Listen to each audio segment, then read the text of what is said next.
Hello, my name is Megan Day, and I would like to share the core beliefs that underpin my teaching philosophy. Fundamental to my teaching practice at the higher education level are the principles of fairness, accessibility, respect for diverse ways of learning, and effective feedback, just to name a few. The core values that I will utilize in my teaching are active learning, autonomy, balance, advocacy and equality, feedback, recognition, and reflective learning. These principles and core values are non negotiable because they all foster a deeper involvement and depth of understanding in my future students' educational experiences. My students will gain from comprehending the research that has prompted us as educators to alter our teaching methodologies because the same research explains how they can enhance their learning capabilities.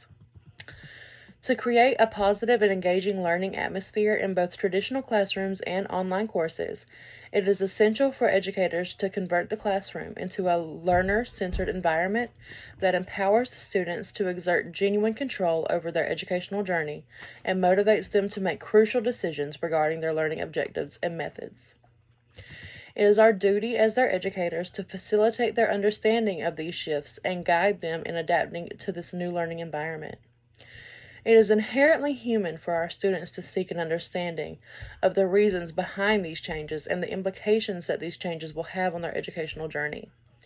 This encompasses the rationale for encouraging frequent collaboration while also emphasizing the importance of independent work, the reasons we urge them to teach one another, assess each other, and engage in self-evaluation, and the necessity for extensive feedback regarding their learning processes.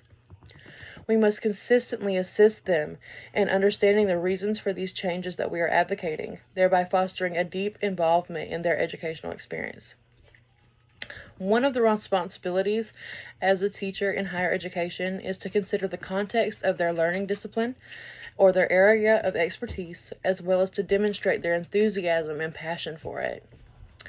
An additional role of educators in higher education is to acknowledge that our students, colleagues, and audiences comprise varied groups with distinct needs, and to address those needs appropriately. In the context of higher education, there are essential skills that students must acquire to thrive as active learners. These skills encompass the ability to learn independently, to create meaningful experiences through learning and collaboration, to take great ownership of their educational journey, to learn how to instruct their peers, to enhance their presentation and performance skills regarding their learning, to cultivate the competencies necessary for lifelong learning, and to master the art of self-evaluation, peer evaluation, and providing constructive feedback about their learning to others. As an educator and lifelong learner, I would like to leave a lasting impact on my students and the broader academic community by utilizing fairness, advocacy, and mutual respect in ways that create an inclusive and accepting learning environment where learners can utilize their own learning style, whatever that may be, and thrive in their educational journeys. My goal is that my future students use my class as a stepping stone toward a bright future where their passion for learning has been realized. Thank you.